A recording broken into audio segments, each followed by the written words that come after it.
हरे कृष्णा कृष्णा कृष्णा हरे हरे, हरे राम राम राम हरे हरे। जय बसंत पंचमी की जय। বসন্ত পঞ্চমীর নাম শুনলেই আমাদের হৃদয়ে আনন্দে ভরে যায়, তাই না?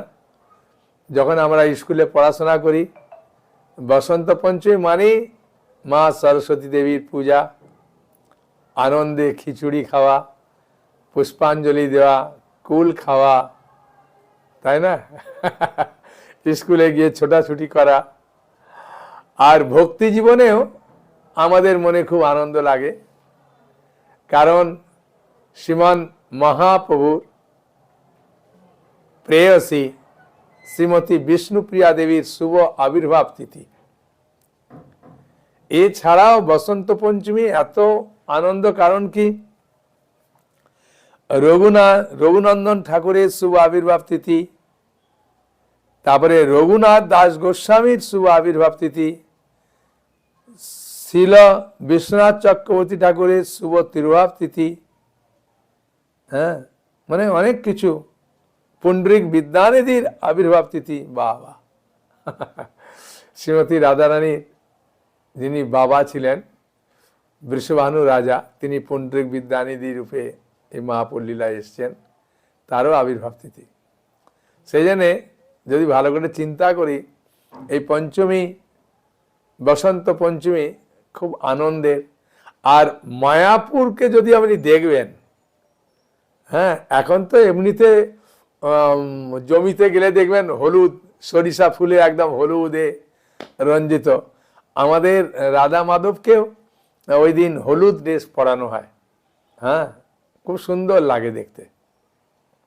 হ্যাঁ, আপনারা যদি আসতে পারেন আসবেন, আর যদি বলেন যে প্রভু আসতে পারবো না, মায়াপুর টিভিতেও দেখতে পাবেন বসে বসে। আর আজকে বসন্ত পঞ্চমীতে বিশেষ করে সরস্বতী পূজা নিয়ে অনেকের মনে অনেক রকম প্রশ্ন, যে আমরা সরস্বতী পূজা করতে পারবো কিনা, ছেলে মেয়েরা সরস্বতী পূজা করতে চায়, হ্যাঁ, আমরা ভক্তি জীবনে এসেছি, করতে পারবো কিনা। যারা ভক্তি জীবনে নেই তারা অনেকে বলেন সরস্বতী পূজা করলে কি লাভ, সরস্বতী পূজা করলে কি আমার ছেলে একদম ঈশ্বরচন্দ্র বিদ্যাসাগর হয়ে যাবে? মানে মানুষের মনে তো হাজার প্রশ্ন। আমি ওই সব প্রশ্নের উত্তর দেব না, আমি প্রশ্নের উত্তর দেব যে মা সরস্বতীর প্রকৃত পরিচয় কি, মা সরস্বতী দেবী প্রকৃত আবির্ভূতা কিভাবে হলেন এই জগতে। হ্যাঁ, বুঝেছেন? বৈকুণ্ঠে শুদ্ধা সরস্বতী আছে, এই জড়জগতেও সরস্বতী আছে দ্বিভুজা। আমরা সাধারণত দ্বিভুজ সরস্বতী পূজা করি স্কুল কলেজে, আমরা দেখেছি। তা শাস্ত্রে কি বলছেন, হ্যাঁ, আমি শাস্ত্র খুলে খুলে দেখাবো। চৈতন্য ভাগবতে এই খুব সুন্দরভাবে বলছেন। এই চৈতন্য ভাগবত এখন আমাদের নতুন বেরিয়েছে, দেখতে পাচ্ছেন, খুব সুন্দর। এই চৈতন্য ভাগবত সম্পূর্ণ, এই চৈতন্য ভাগবতের আদি খণ্ডে ত্রয়োদশ অধ্যায়ে কি উল্লেখ আছে দেখুন। বিষ্ণু ভক্তি স্বরূপিণী বিষ্ণু বক্ষস্থিতা মূর্তি ভেদে রমা সরস্বতী জগন্মাতা। যখন কেশব কাশ্মীরি এলেন মহাপ্রভুকে পরাস্ত করার জন্যে, নবদ্বীপে এসেছিলেন, তা পণ্ডিতরা তো সব চলে গেলেন, তখন নিমাই পণ্ডিতকে পেয়ে তার সঙ্গে তর্ক করলেন। তর্ক করতে গিয়ে যখন কেশব কাশ্মীরি পরাস্ত হয়ে ফিরে গেলেন, রাত্রিবেলা স্বপ্ন দেখলেন, তখন মা সরস্বতী বললেন উনি আমার স্বামী, কারণ স্বয়ং কৃষ্ণই চৈতন্য মহাপ্রভু এসেছেন। হ্যাঁ, সেইখানে এই শ্লোকটা উল্লেখ আছে যে বিষ্ণু ভক্তি স্বরূপিণী, বিষ্ণু ভক্তি দান করার জন্যে, হ্যাঁ, বিষ্ণু বক্ষস্থিতা, বিষ্ণুর হৃদয়ে অবস্থান করেন যিনি, আমরা তো জানি লক্ষ্মী দেবী করেন, তাই না? তার লক্ষ্মী দেবীও আছে, সরস্বতীও আছে। দেখুন বলছে মূর্তি ভেদে রমা রমা মানে লক্ষ্মী দেবী, আর সরস্বতী জগন্মাতা, সরস্বতীও। কেন বিষ্ণুর পত্নী গঙ্গা, সরস্বতী, লক্ষ্মী, তুলসী, হ্যাঁ, সেই হিসাবে তাহলে প্রকৃত পরিচয় আমরা পেলাম। কিন্তু এখন মনে প্রশ্ন জাগবে, এটা চৈতন্য ভাগবতে বলছে না, আপনারা খুলে পড়বেন যদি থাকে, আর নালে বই নেন। এখন তো অনেক ডিসকাউন্ট দেওয়া হচ্ছে, অনেক ডিসকাউন্ট, বুঝেছেন? 500 টাকা পৌপাদের বই নিলেই একটা গীতা পর্যন্ত ফ্রি পাবেন, আর কি চান? আর চৈতন্য চরিতামৃত নিলে তো আর কথাই নেই, চৈতন্য ভাগবত ফ্রি পেয়ে যাবেন। তারপরে ভাগবত নিলে তো আর কোনো কথাই নেই, 500 টাকার বই ফ্রি পাবেন। মানে ভগবানের ইচ্ছায় এই নতুন বছরে খাই ডিসকাউন্ট চলছে, ওই জন্য বই খুলে খুলে দেখাবো আপনাদের, যাতে বিশ্বাসটা হয়।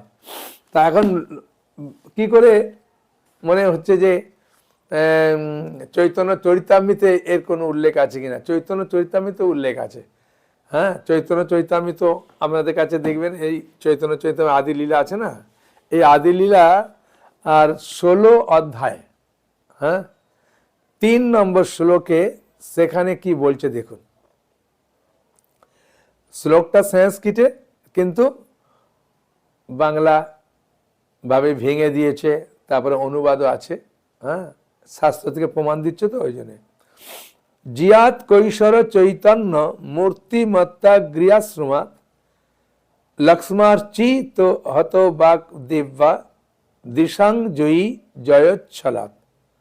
এর মানে হচ্ছে অনুবাদ, চৈতন্য মহাপুর কৈশোর বয়স জয়যুক্ত হোক, তখন লক্ষ্মী ও সরস্বতী দেবী উভয়ই তার আরাধনা করেছিলেন।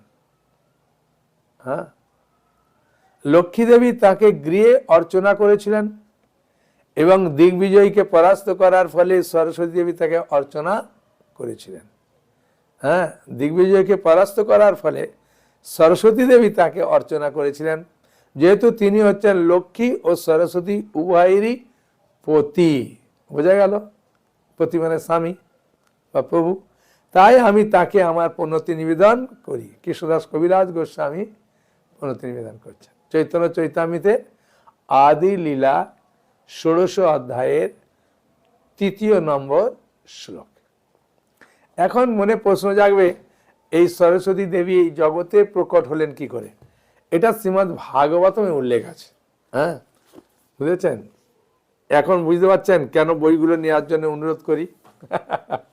শ্রীমদ্ ভাগবতে আপনারা খুলবেন, 2য় স্কন্ধ 4th অধ্যায় 22 নম্বর শ্লোক। প্রচোদিতা যেন পুরা সরস্বতী বিতম্বতাজস্য সতীং স্মৃতিং হৃদি সলক্ষণা প্রাদুর্ভূত কিলা সৎ সমে ঋষি নাম ঋষভ প্রসীদতাম। এর অর্থ হচ্ছে, যিনি সৃষ্টির প্রারম্ভে ব্রহ্মার হৃদয়ে শক্তিশালী জ্ঞান বিকশিত করেছিলেন, সে কে? ভগবান। এবং সৃষ্টি এবং তার নিজের সম্বন্ধে পূর্ণ জ্ঞান প্রদান করে অনুপ্রাণিত করেছিলেন, এবং সেই বেদরূপা সরস্বতী ব্রহ্মার মুখ থেকে প্রকাশিত হয়েছিলেন। সমস্ত জ্ঞানদাতা ঋষিদের মধ্যে যিনি সর্বশ্রেষ্ঠ, সেই পরমেশ্বর ভগবান আমার প্রতি প্রসন্ন হন। তাহলে সরস্বতী দেবী ব্রহ্মার মুখ থেকে হয়েছিলেন, এবং জগৎবাসীকে কৃপা করার জন্য সকলের মুখে অবস্থান করতে বলেছিলেন, সেই জন্য বাগদেবী বলা হয় সরস্বতী। তাহলে আমরা আবির্ভাব শুনলাম, এই সরস্বতীর প্রকৃত পরিচয় জানলাম যে বিষ্ণুর পত্নী, তাই না? হ্যাঁ, তাহলে সেই সরস্বতী দেবীর পূজা করতে অসুবিধা আছে? আমি কৃষ্ণ ভক্তি চাইব, সেই জন্য মা সরস্বতীর কাছে আপনার মনে হবে আমি কি চাইব। তিনি জড় বিদ্যাও দেয়, চিন্ময় বিদ্যাও দিতে পারেন, 2 বিদ্যায় তিনি প্রদান করতে পারেন, অসুবিধা নেই। হ্যাঁ, আপনি জড় বিদ্যা চাইতে পারেন, পারমার্থিক বিদ্যা চাইতে পারেন, যেমন গীতা, ভাগবত, চৈতন্য চৈতামৃত জ্ঞান যাতে হৃদয়ে প্রকাশিত হয়, তাই না? সেই জন্য এমনকি ভগবদ গীতা 7ম অধ্যায়ের 21 নম্বর শ্লোকে কি বলছেন আমি আপনাকে পড়ে শোনাবো, আপনাদের সব খুলে খুলে দেখাবো, কারণ কি আপনাদের মনের সংশয় কেটে যাবে। ভগবদ গীতা 7ম অধ্যায়, এই যে ভগবদ গীতা দেখতে পাচ্ছেন, এখন দাম মাত্র 250 টাকা। আর 500 টাকা পৌবাদের বই নিলে, অন্যান্য ছোট ছোট বই, বিভিন্ন বই নিলে গীতাটা ফ্রি পেয়ে যাবেন, শুধু এই মাসের জন্য বিশেষ ডিসকাউন্ট। 7ম অধ্যায় 21 নম্বর শ্লোকে ভগবান কৃষ্ণ অর্জুনকে বলছেন, जो जो जंग जंग तनुং ভক্ত শ্রদ্ধায়া অর্চিতম ইচ্ছতি তস্য তস্যাচলং শ্রদ্ধাং তামেব বিদ্যামহম। পরমাত্মা রূপে আমি সকলের হৃদয়ে বিরাজ করি। ভগবান পরমাত্মা রূপে প্রত্যেকের হৃদয়ে আছে, আপনার হৃদয়ে আছে, আমার হৃদয়ে আছে। যখন কেউ কোনো দেবতার পূজা করতে ইচ্ছা করে তখন আমি সেই ভক্তের তাতেই অচলা শ্রদ্ধা বিধান করি, যাতে সেই বিশেষ দেবতার সেবায় সে একনিষ্ঠ হয়। শিলা প্রভুপাদ তাৎপর্যে খুব সুন্দরভাবে বলছেন, এমাত্র 3 লাইন বা 4 লাইন পড়বো, শুনুন। ভগবান প্রত্যেকেরই স্বাধীনতা দিয়েছেন, তাই কেউ যদি জড় সুখ ভোগ করার জন্য দেবতাদের পূজা করতে চায় তখন সকলের অন্তরে পরমাত্মা রূপে বিরাজমান পরমেশ্বর ভগবান তাদের সেই সমস্ত দেবতা পূজা করার সময় করার সব রকম সুযোগ সুবিধা দান করেন। সমস্ত জীবের পরম পিতা ভগবান কখনো তাদের স্বাধীনতায় হস্তক্ষেপ করেন না। গোপিকারা কার্তায়নী দেবীর পূজা করলেন। কার্তায়নী দেবী হচ্ছে কি? মা দুর্গা দেবী, কৃষ্ণকে প্রতিরূপে পাওয়ার জন্য। অতএব কৃষ্ণ সেবার জন্য, কৃষ্ণ ভক্তি লাভ করার জন্য, গীতা ভাগবত চৈতন্য চৈতন্য পড়ার জন্য আপনি সরস্বতী মায়ের কাছে প্রার্থনা করতে পারেন, কোনো অসুবিধা নেই। তাই না? যারা মনে করছেন যে আমরা তো বাবা গীতা ভাগবত পড়ি না, বই পড়বো, হ্যাঁ, যাতে অঙ্ক ইংরাজি এসব শিখতে পারবো, প্রার্থনা করুন। হ্যাঁ, মন খুলে প্রার্থনা করুন, কোনো অসুবিধা নেই। এখানে বলে দিচ্ছেন প্রভুপাদ, আপনার যদি জড় কামনা বাসনা থাকে প্রার্থনা করতে পারেন, যদি চিন্ময় কামনা থাকে মানে ভগবত ভক্তি বৃদ্ধির প্রার্থনা থাকে তাও করতে পারেন। হ্যাঁ, করুন। উপবাস থেকে পুষ্পাঞ্জলি দেবেন। মন্ত্র আমাদের একটাই, হরে কৃষ্ণ কৃষ্ণ কৃষ্ণ হরে হরে, হরে রাম রাম রাম হরে হরে। এই মন্ত্রতেও খুশি হয়ে যায়। হ্যাঁ, একজন ছেলে আমাকে বলছেন যে প্রভু সরস্বতী পূজার আগে কুল খেতে নেই কেন? হ্যাঁ, আমি বললাম আমি স্কুলের মাস্টারকে জিজ্ঞাসা করেছিলাম, মাস্টারমশাই আমাকে বলেছিলেন যে কুলটা পাকে না, তো কচি থাকে, সেই জন্যে গলায় কাশি হয় বা কফ জমে, সেই জন্যে বারো। কিন্তু ইস্কনে যুক্ত হওয়ার পরে জানতে পারলাম প্রকৃত কারণ এটা নয়। কারণ আমাদের সমস্ত গ্রন্থ রচনা করেছেন কে? মহর্ষি বেদব্যাস মুনি। সেই বেদব্যাস মুনি বদ্রিকা আশ্রমে সমপ্রাস নামক স্থানে সরস্বতী নদীর তীরে বাস করতেন। শ্রীমদ্ ভাগবতে 1ম স্কন্ধে ভালোভাবে উল্লেখ আছে। তা সেখানে যখন তিনি তপস্যা করতে বসেন তখন হঠাৎ মাথার কাছে একটা নিচে কুলের আঁটি পড়ে। তখন হঠাৎ দেখলেন কি ব্যাপার, এখানে কেন পড়লো? তখন দৈবানী হলো এই কুলের আঁটি থেকে যখন কুল গাছ জন্মগ্রহণ করে, হ্যাঁ, আপনাকে ছায়া প্রদান করবেন এবং আপনি আনন্দে তপস্যা করবেন, যেদিন ওই কুল পেকে আপনার কাছে পড়বে সেদিন জানবেন আমি তপস্যায় সিদ্ধি লাভ করেছি। তাই বসন্ত পঞ্চমীর দিনে ওই কুল পড়েছিল, সেই জন্য বসন্ত পঞ্চমীর দিন থেকে এই কুল খাওয়ার পরে জানতে পারলাম। হ্যাঁ, সেই জন্য শাস্ত্রগ্রন্থ পড়লে আমরাও আস্তে আস্তে আমাদের মনের অনেক সংশয় আছে না, সন্দেহ আছে, তখন আমরা সহজে জানতে পারি। তাই না? আর না হলে যদি আমরা শাস্ত্রগ্রন্থ না পড়ি, সাধুসঙ্গ না করি, তাহলে জানতে পারবো না, তাই না? মেঘলা আকাশে সূর্যকে দেখা যায়? দেখা যায় না। হ্যাঁ, যখন মেঘলাটা কেটে যায় তখন আমরা দেখি ও সূর্য উঠেছে, হ্যাঁ দেখতে পাই, তাই না? তাই আমাদের হৃদয়ে অন্ধকার যখন আছে তখন আমরা ভগবানকে জানতে পাই না। হ্যাঁ, বুঝেছেন? এই অন্ধকার যখন কেটে যায়, শাস্ত্র গ্রন্থ পড়ে সাধুগুরু বৈষ্ণবের কথা শুনে, তখন এই হৃদয়েই আবার আমি ভগবানকে দেখতে পাবো, ভগবানের কার্যকলাপ বুঝতে পারবো, তাই না? আরেকজন প্রশ্ন করেছিলেন, মা সরস্বতীর হাতে বীণা থাকে কেন? কারণ বীণা থাকে এই কারণে, বীণা বাজিয়ে হ্যাঁ ভগবান শ্রীকৃষ্ণের গুণগান করেন, বুঝেছেন? সেই জন্যে মা সরস্বতীর কাছে কেউ কেউ বলেন যে নারদ মুনিও নাকি বীণা শিখেছিলেন। বুঝেছেন? এখন মনে আসবে যে প্রভু সরস্বতী পূজাতে আবির দেয় কেন? হ্যাঁ, তাই না? এই প্রশ্নগুলো স্বাভাবিক।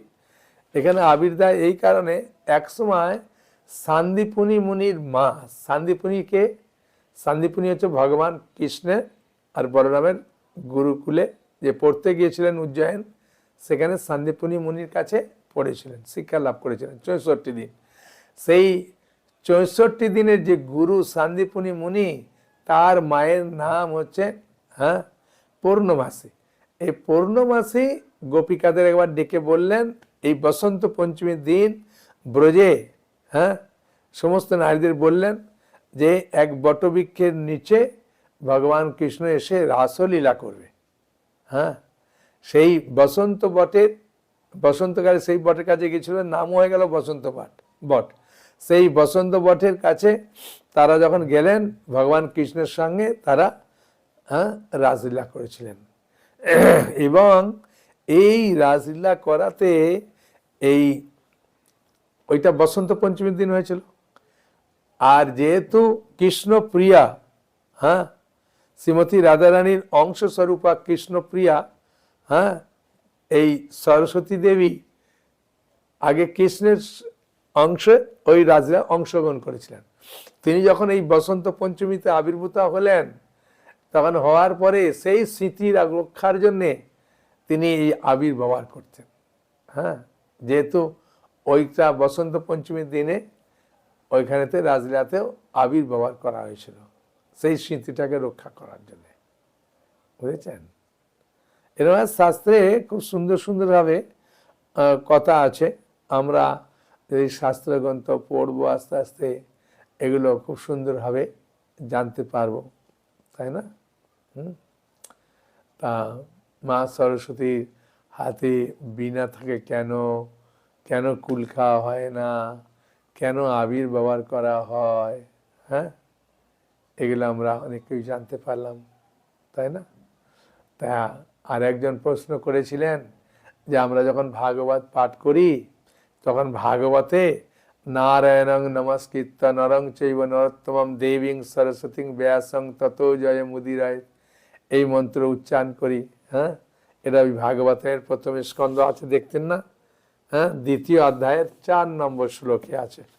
হ্যাঁ, তা কেন ভাগবত খুলে এগুলো বলছি, যাতে আপনারাও বাড়িতে গিয়ে খুলবেন, পড়বেন, অনেক কিছু জিনিস জানতে পারবেন, যে তাহলে একটা আলাদা আনন্দ পাবেন। হ্যাঁ, সেই জন্যে আমরা এই ভাগবত খুলে খুলে আপনাদেরকে পড়ে পড়ে শোনাচ্ছি।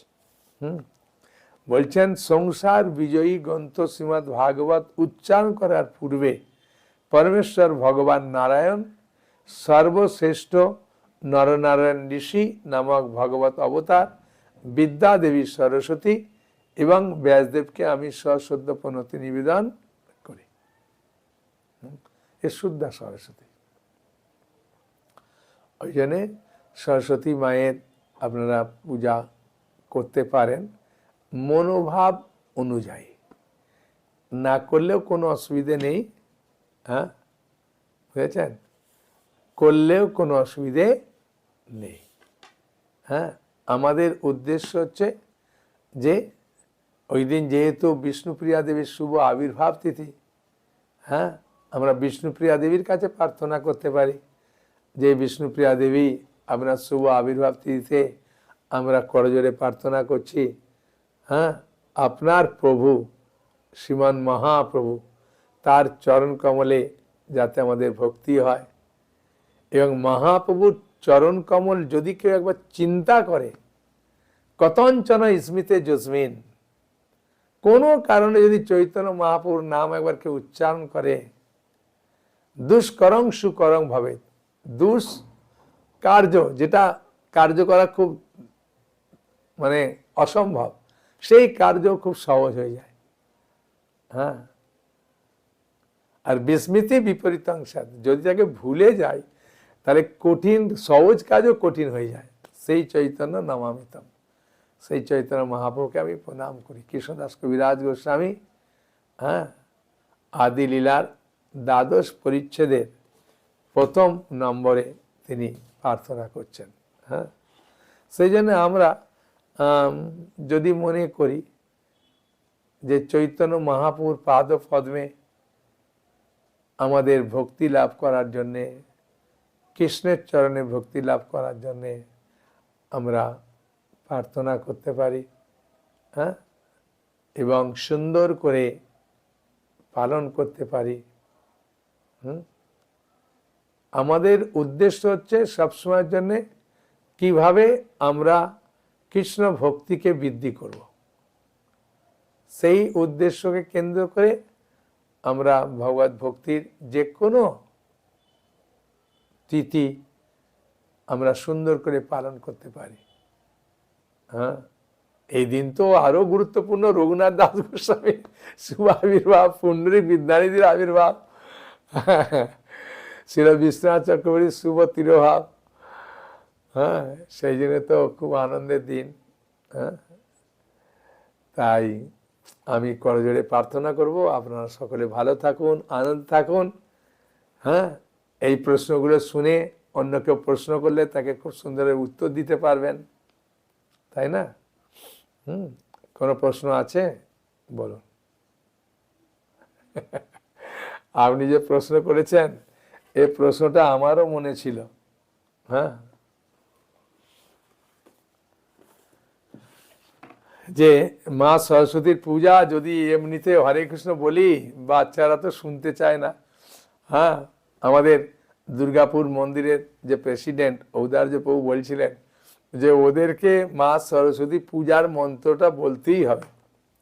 হ্যাঁ, ওং ভদ্রকাল্যই নম নিত্যম সরস্বত্যই নম নম, এরম উচ্চারণ করলে ওরা দেখবে হ্যাঁ বাবা ভালো বলছে।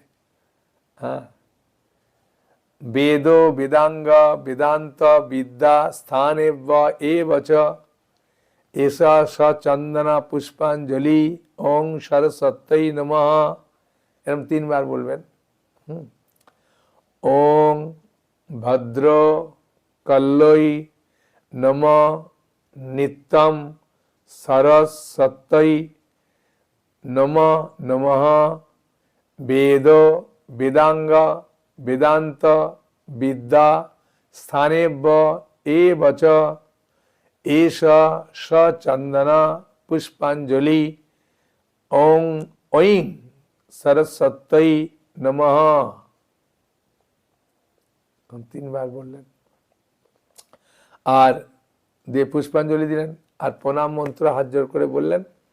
হ্যাঁ, ওং সরস্বতী মা ভাগে বিদ্যে কমল লোচনে বিশ্বরূপে বিশালাক্ষী বিদ্যাং দেহি নমস্তুতে।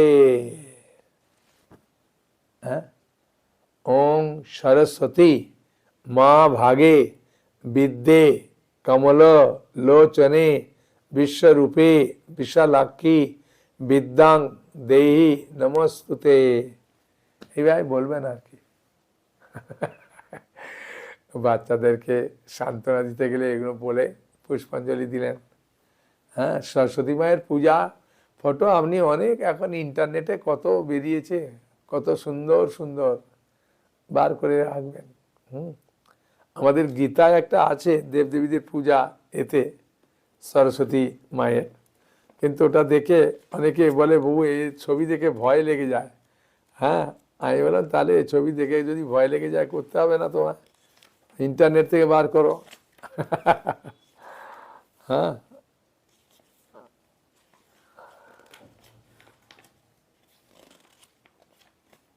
এই যে সরস্বতী মায়ের, তখন অনেকে বলে প্রভু ভয় পেয়ে যায়। আমি তাহলে ঠিক আছে, যদি ভয় না পায় করো। মানে শ্রীল প্রভুপাদের কৃপায় আমরা সবকিছু জিনিসকে খুব সুন্দরভাবে জানতে পারছি। সেই জন্য শ্রীল প্রভুপাদের যখন গ্রন্থ পড়বেন তখন আমাদের মনের সমস্ত সংশয় কেটে যাবে। তাই আমাদের উচিত সুন্দরভাবে শ্রীল প্রভুপাদের গ্রন্থাবলী অধ্যয়ন করা। হরে কৃষ্ণ কৃষ্ণ কৃষ্ণ হরে হরে, হরে রাম রাম রাম হরে হরে। হরি বল। সকলে ভালো থাকুন। হরে কৃষ্ণ।